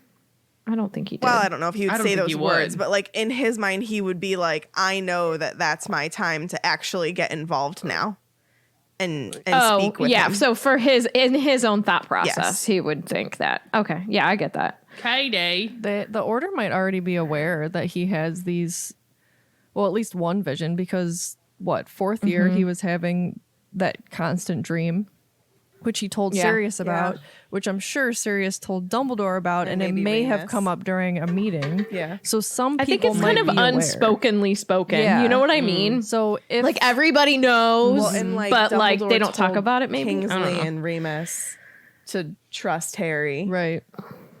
So like if that got back to McGonagall, or even if it didn't, I mean, I think. Well, that was the last thing Dumbledore said to them before he died. But whatever involves Harry, I'm pretty sure Dumbledore's like, yeah, just go with it. That's part of the plan.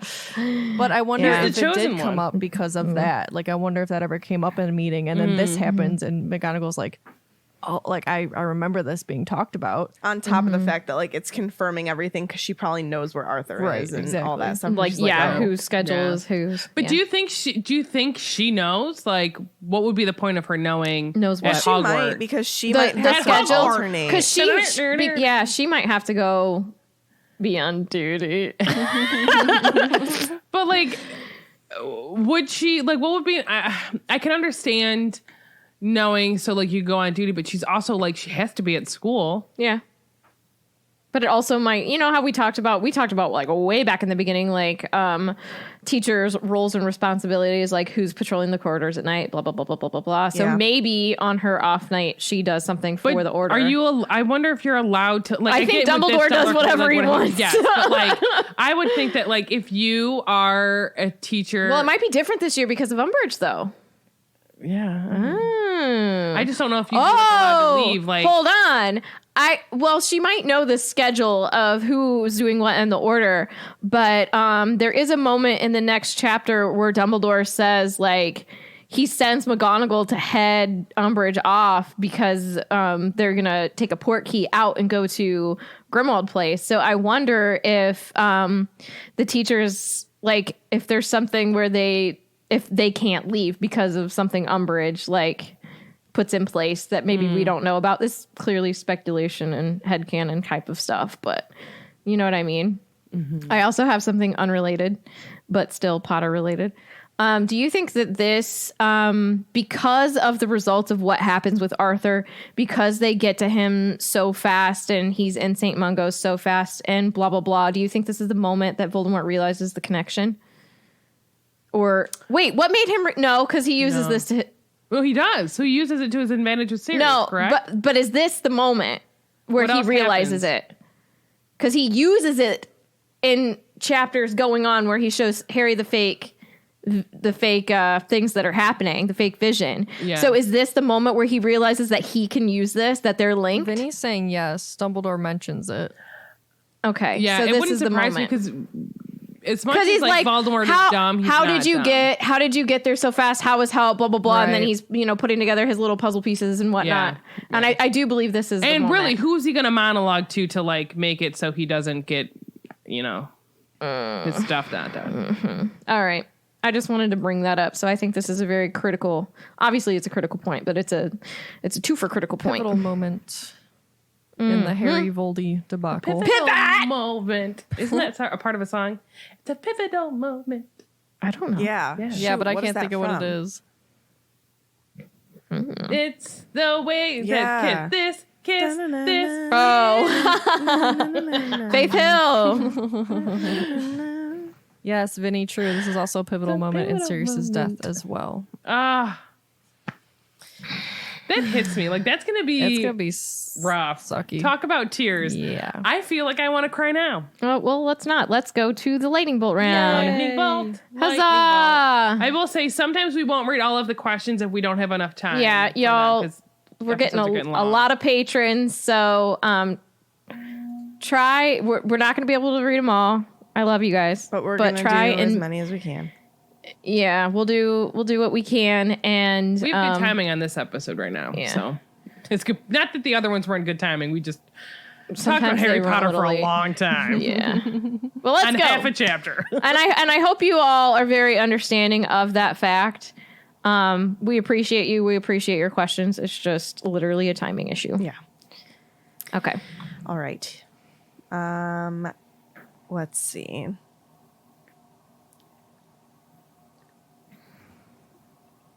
I like this one because we said that we were doing a little brunch this morning. What would Eric Munch be eating for brunch this morning? Sam asks us. Bunch of crunch. Bunch of crunch. Captain Crunch ripping your mouth to shreds. I'm gonna since 19 whatever. Oh my god. I'm gonna say waffles with crunch bars on top. Ooh. I like a good steak and eggs. Tiffany. What? I think that he would like some steak and eggs too. I could see that. With a nice steak and eggs. Maybe a mimosa, a Bloody Mary. Who knows? It actually is steak and eggs and steak. That's what you should eat for breakfast. Delicious.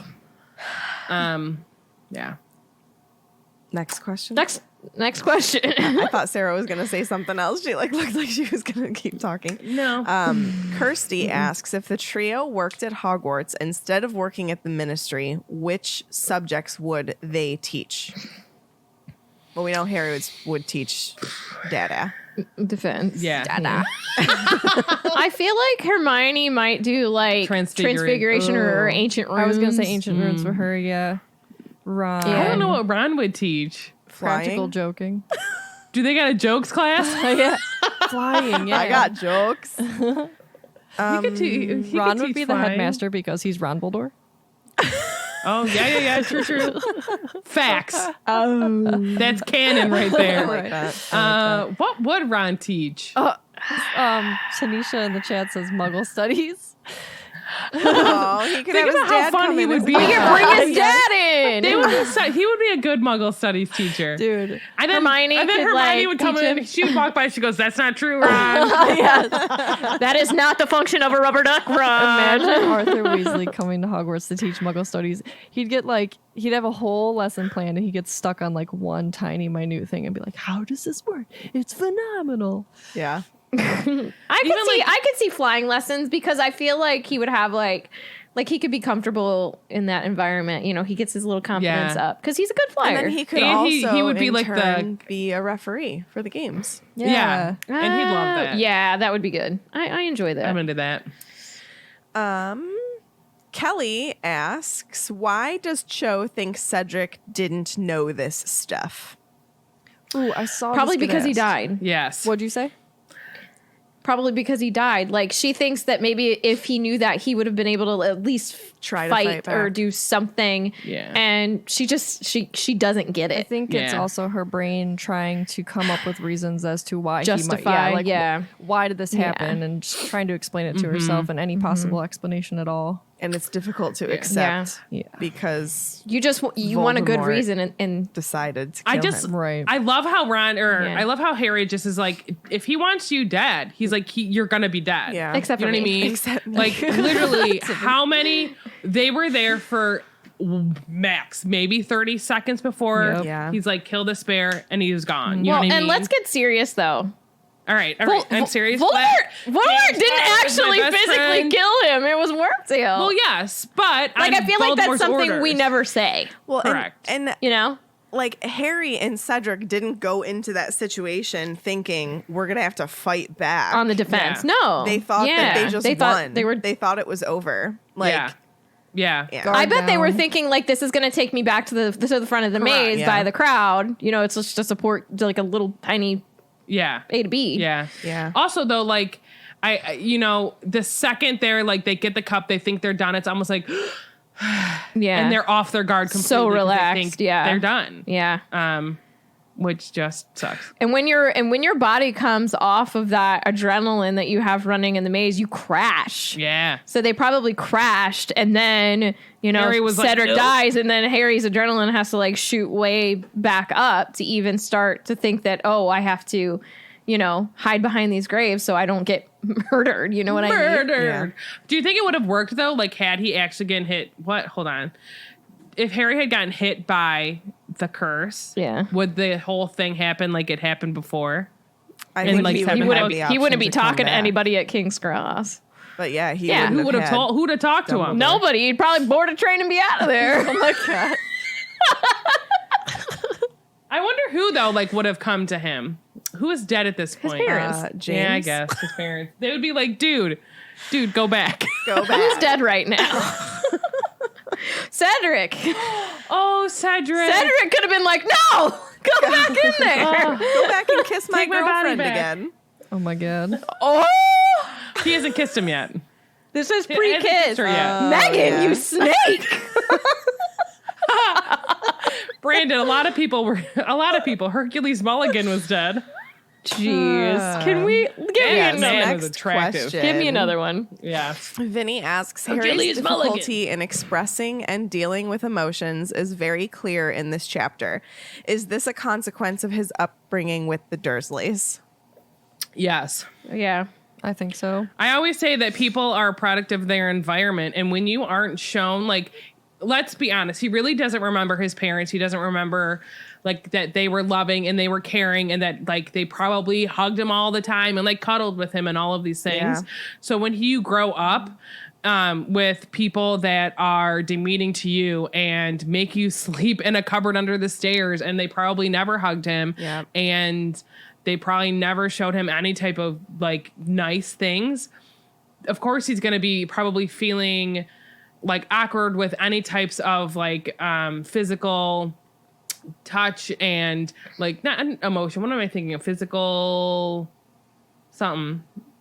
I don't know what I'm thinking, what word I'm trying to look for, but he's not used to it. He's not used to people caring for him and loving him until he gets to Hogwarts and he gets friends. And the very first time that he remembers having like a mother's hug is Molly Weasley hugging him. I can't keep talking about this because I will start to cry. Because it's sad, because it happens in real life where like these like kids and people are raised this way where like it's not normal for them. And then they like struggle with this as like an adult with like forming your relationships. Yeah. I think it's for hard. sure. It's for sure a consequence of it. I mean, nature versus nurture is a real thing. So he has a hard time expressing emotions. And I mean, Ron does too, but not to the extent that Harry does. Like Ron is a pretty emotional person. He just like doesn't do the best job at He's just a Expressing. kid. You know what I mean? Like sometimes like kids like he's think pretty about how typical in my opinion. Well, yeah, I would agree. Like an average, quote, average person. Because, like, I know how difficult it is to, like, tell someone you like them or that you have feelings for them. Because you're, like, terrified of, like, what if they say no? Like, I don't want to be rejected because nobody wants to be rejected. And you don't want to have them being like, oh, that's great that you have feelings for me, but I don't feel the same way. And, like, expressing all of that, especially when you're, like, a kid and your hormones are raging and, like, all of that stuff. So, like, I don't blame Ron. Yeah. And I don't blame Harry either, but, like, it's like apples and oranges a little bit. Right. I agree. I'm going to kind of combine two questions to be one. So Sarah T and Nope Rope 84 asked similar questions. Do you think Hogwarts has a program to help kids with learning disabilities? And what canon HP character would you assign as a Hogwarts mental health counselor? Luna would be a great mental health counselor. I don't think they have anything. I agree. I don't and think they should. I think agree. Luna would be a good choice. I also think had Lupin not passed, Yeah, he would have been a great. He if he didn't. got his own help, I think he would be a Kate.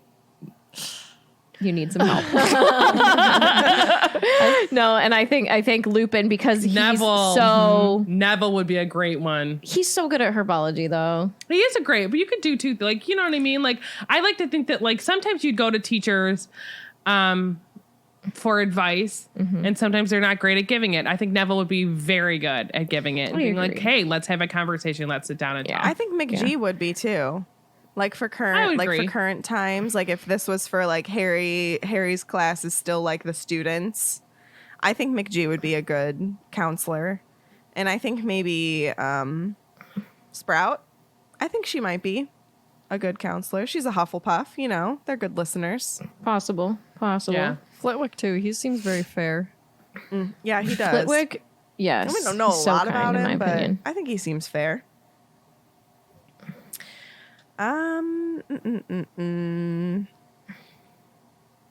Mia asks, any quality first kisses, or are they inherently too awkward to be good? I've had some good first kisses.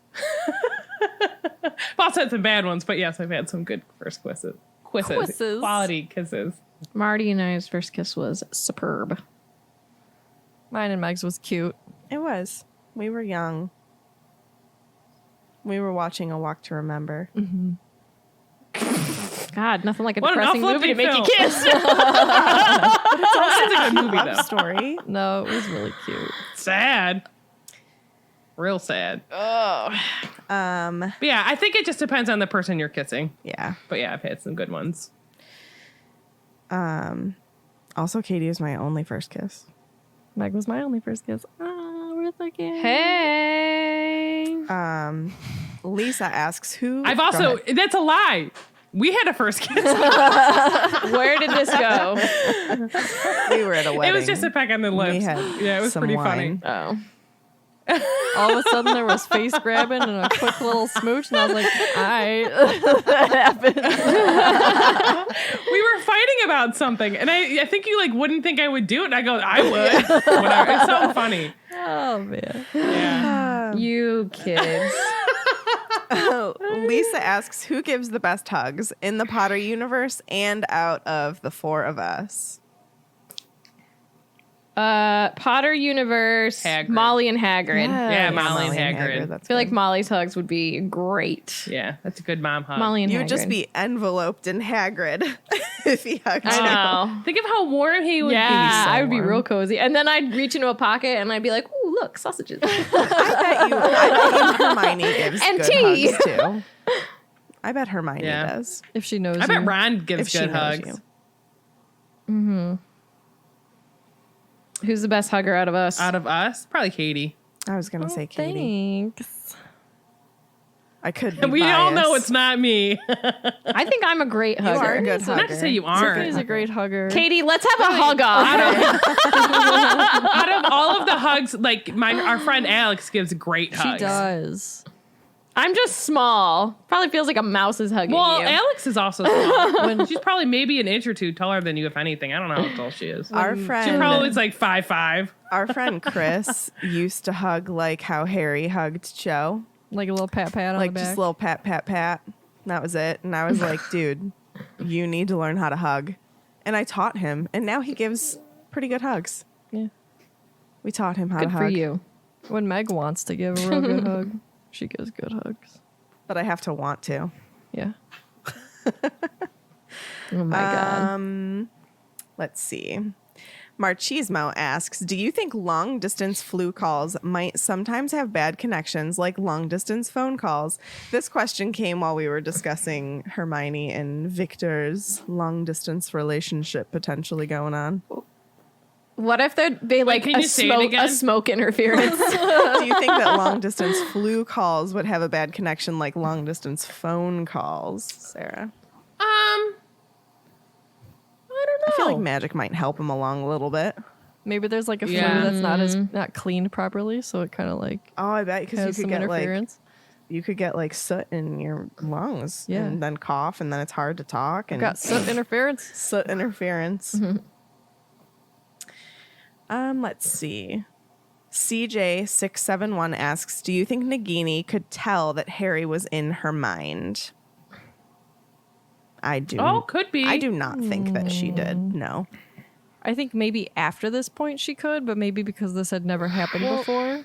But Voldemort doesn't know about the connection, and he can talk to Nagini, so that's Right. why I like. Maybe Well, that's what I'm saying. Like, I wonder maybe if this is how she finds out. brought Is up the point that she- something was off. Yes. And then he realizes that the help came like almost immediately, and connections were made. But I think that maybe Well- she sensed that something was off. And I know wrong. that we've talked about like him being a seer versus like having it's the Horcrux. Because the difference for me between this scene of him being Nagini and at the very beginning of Goblet with Frank, he's like a fly on the wall. So like Yeah. those are to me like that Different. wasn't a Horcrux. Yeah. That's just him maybe seeing something. yeah. Because like if it was There's the no Horcrux involved in this that. is much more direct. He wasn't connection. Nagini's Yeah, view. yeah. He wasn't. Because like Voldemort's at that view. point, Nagini was a Horcrux, correct? Because it was Mm-hmm. Bertha Jorkins that turned her into one. Not just that, but whatever, however, Mm-hmm. But if it was the Horcrux, he would have been. It would have been a Slytherin different or- view. Yeah, Yeah. Sydney asks, or more so tells us, describe McGee's room decor. I saw someone comment and said cats and tartan. Oh, I was like, yeah. definitely tartan. I think a lot of Griff colors. I She's feel very like it'd be proud very of her clean. house. Yeah. Clean.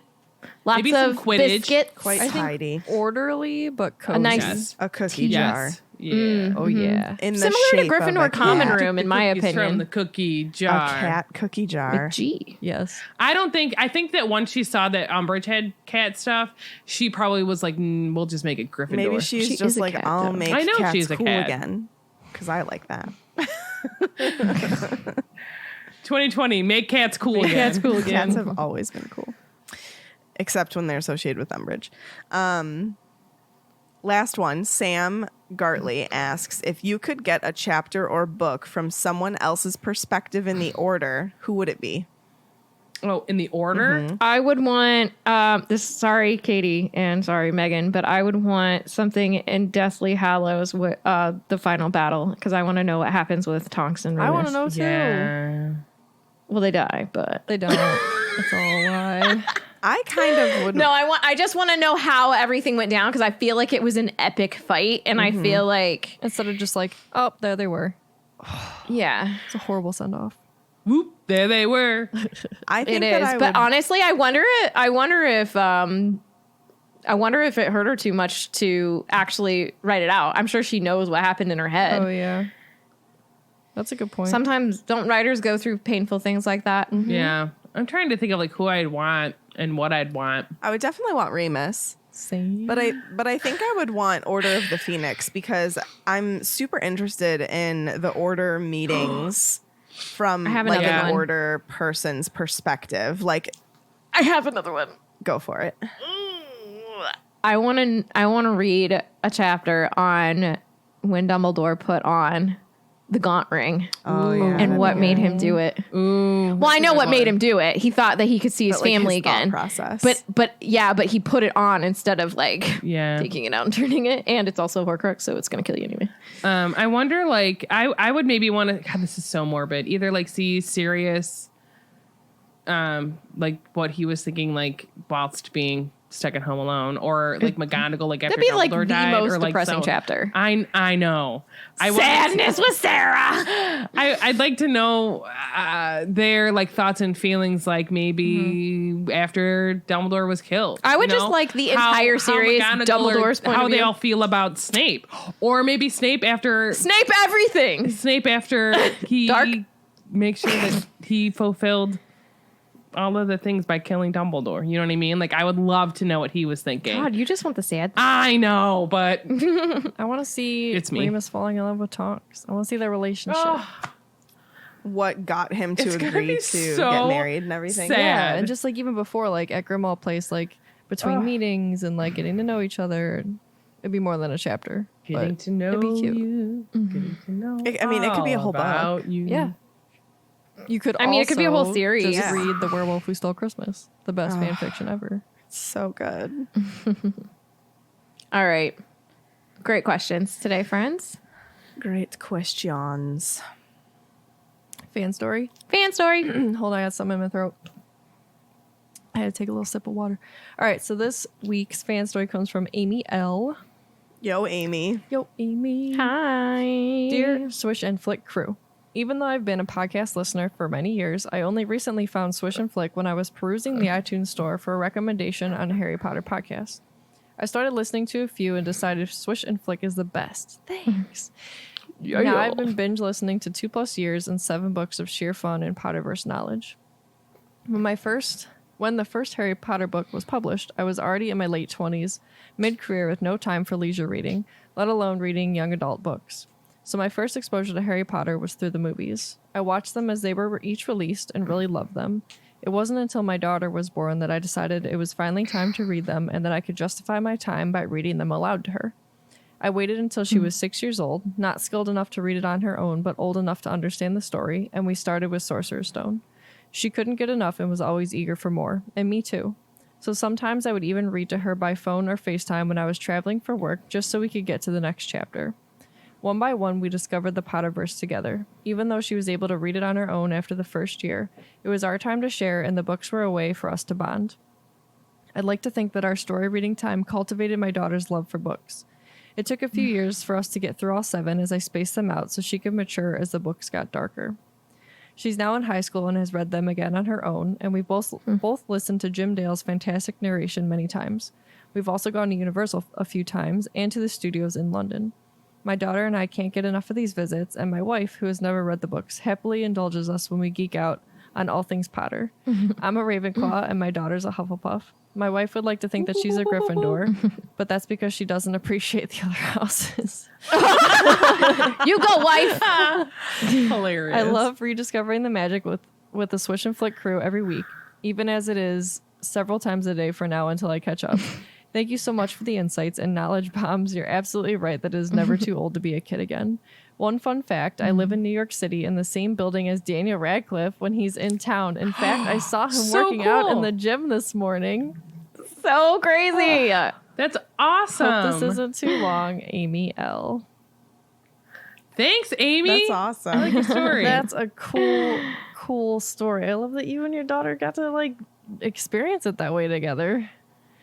Oh, so cool. Also, like, I can't wait to start reading with Luana. right? It's gonna be great. It's gonna be great. It's gonna be great. It's gonna be great. great. Also, gonna be like Dan great. Radcliffe. That's awesome. It's pretty cool. Thank you so much for your story. And you're right. You can always be a kid. Mm-hmm. Tell me a joke. The unofficial Harry Potter joke book is back in my little paws. Was it where I said it was? Yes. So thank you. Oh, yeah. So now we're back on quality jokes. Okay. What do you call a unicorn's father? Popcorn. Can I read one Yeah. that's not Harry Potter? Oh, Why do bees have sticky hair? I don't know, honey. Because they use honeycombs. So good. So good. Social media. All right, my turn. So you can find us on... Oh, first of all, I just want to give a congratulations to Slytherin on winning the House Cup of this episode. Bogus. Dumbledore, come to our rescue. Yeah. Here's my question, though. Does it get redone every time? Yes, it does. Hufflepuff won How do y'all last have week. hundreds and hundreds and hundreds of points? I actually tried to like stuff today. I liked stuff today. Oh, man. I will admit that I may have helped Slytherin, but I won't do that again in the future. But, you know, we had to win this week. I'm sorry. Why? Why you gotta win. be like you that? win every week. You were so bogus. You win every episode. Katie, talk to her. But I also think there's not that many Ravenclaws, anyways. I see, Slytherin like, has what, the two? least amount of patrons, actually. I tried to recruit them last week, and I'm going to ask again. Hufflepuff won last week. I do believe, actually, Ravenclaw has the most patrons, Sarah. That's Because we're such the a best. Ravenclaw thing to do, though. To be on a book Discord channel. See, but like I'm the type of person that like actually. So well, I'll talk about it later on. But I'm like I don't typically like do. Ravenclaw things? I wouldn't say Ravenclaw things, but like I don't know. I'm like the most awkward, shy person in the entire world. So like I wouldn't join like a Discord channel. Like I never comment on things because like I don't want to be like that weird person that's like commenting on something. I'm like, oh my gosh, like what are they gonna say to me? Oh, how do I add a I'm gonna, picture like, to my little comment and thing? Whatever, and know I'm here. You all have pictures. Well, Megan and I don't. You can upload it, but I don't know how. Okay. Upload a picture on Just where? go to your settings on there. My profile picture. You go to your setting. All right, calm down. Calm down. What would you tell me? All right. Google it. Did you know that you can find us on Facebook at Swish and Flick Podcast? We also have a Facebook group called Swish and Flick Podcast Group. We're also on Twitter and Instagram at Swish Flick Cast.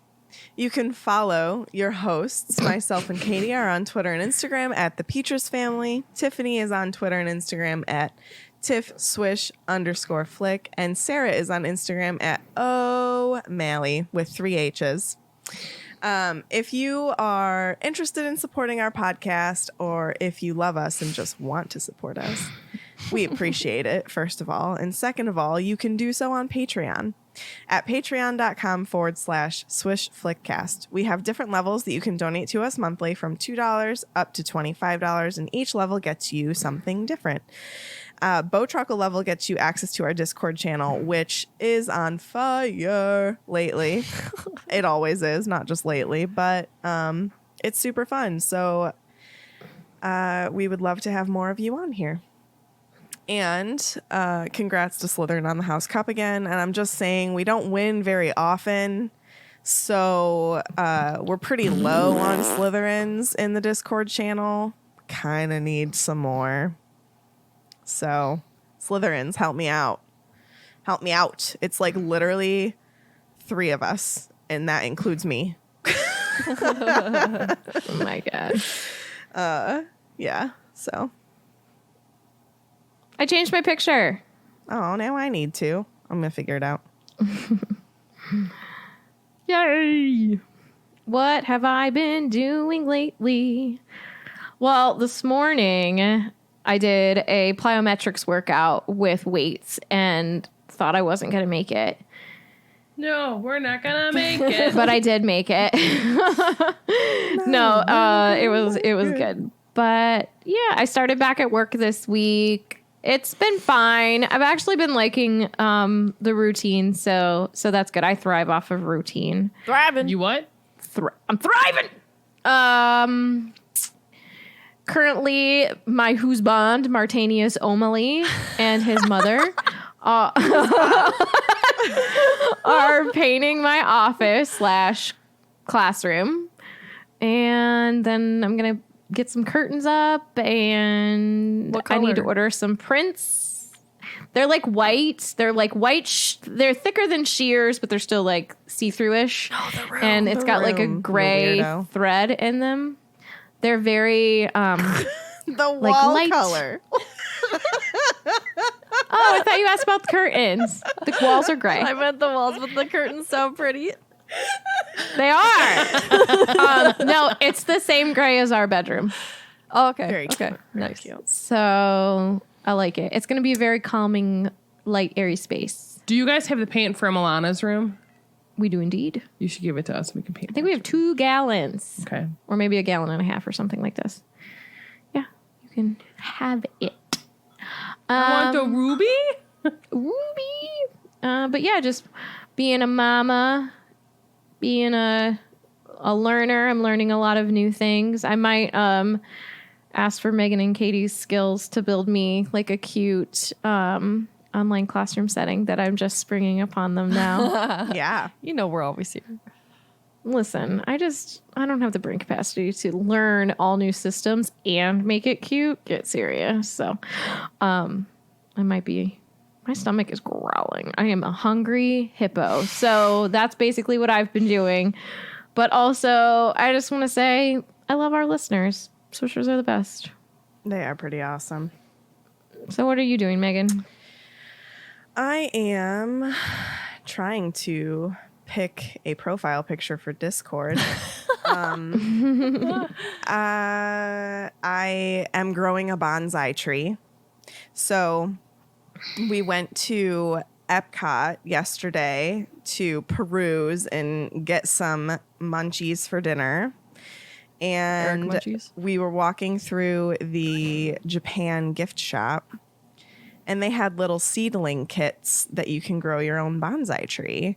So I got a red maple seedling kit, and I'm going to document it on my Instagram. So Here you go. I'm excited. I want a little bonsai. And apparently the kit gives you like a ton of seeds, and you can start multiple bonsais with one kit. You just need to buy little pots to put the starter trees in once they grow after 8 weeks. So I could have a whole bonsai forest by the end of this. We shall see. A forest.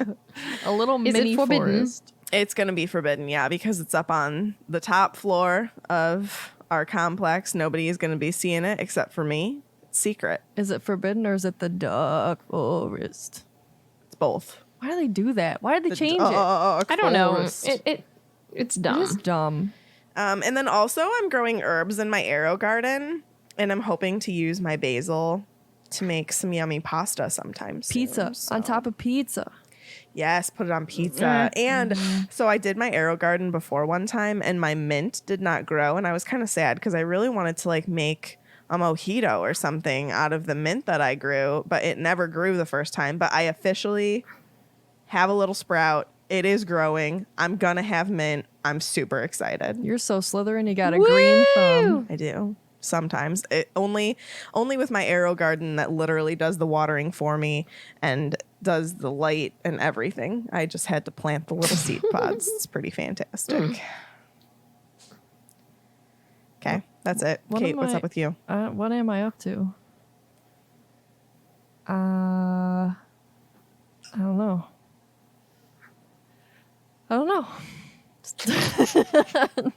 Watching my grower bonsai.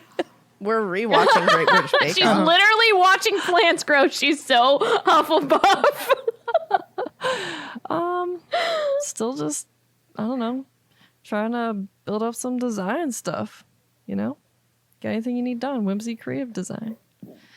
There Oh, you someone go. did ask Kirsty if we're doing more grown-up kids. That is in the plan. We just need to sit down and do We it. keep saying that. So that's the plan. It's just, yeah.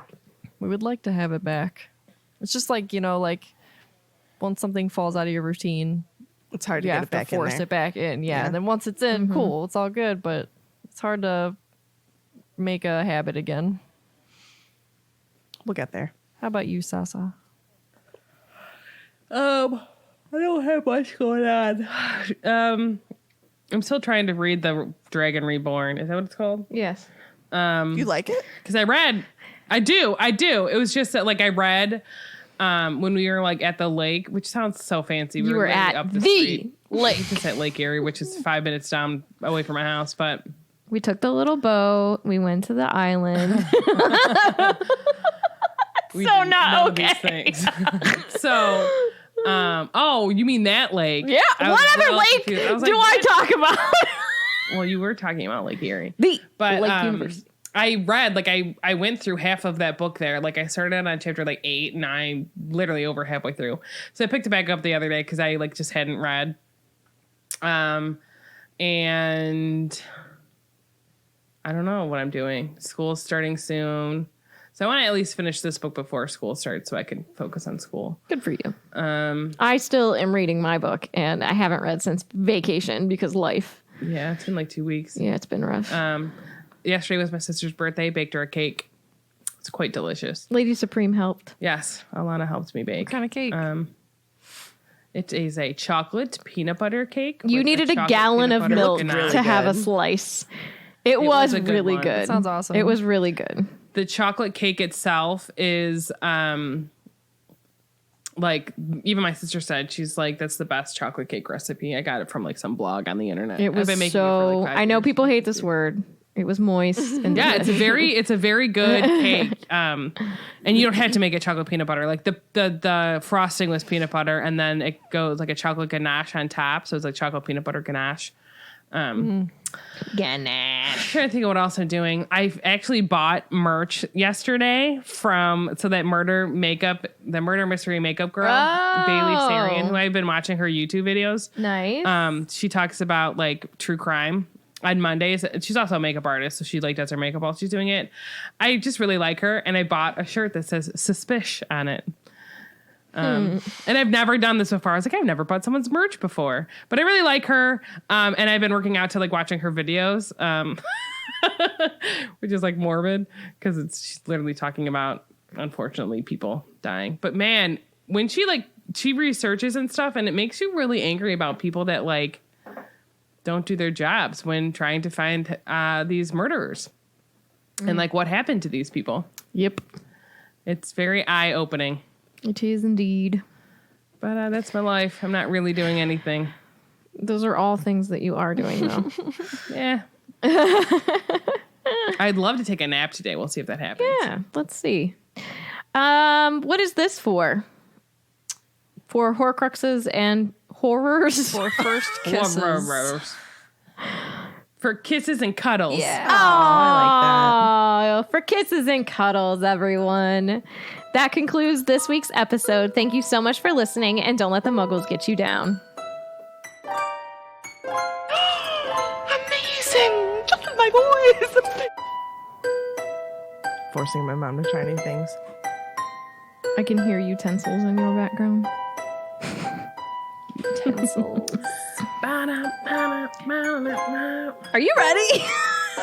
I have that song stuck in my head now. Okay, well, here we go.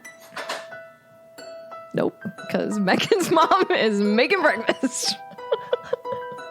That's fine. Let her do. Let her be. Sir Fossington Bear. Discord now. I want it how? What? Nope. I don't know. Do you want me to start? This is funny. Even if it all goes downhill for you, Discord, what am I trying to say? Skype still separates No out our one tracks. knows. No one knows. Maggie, you're cute.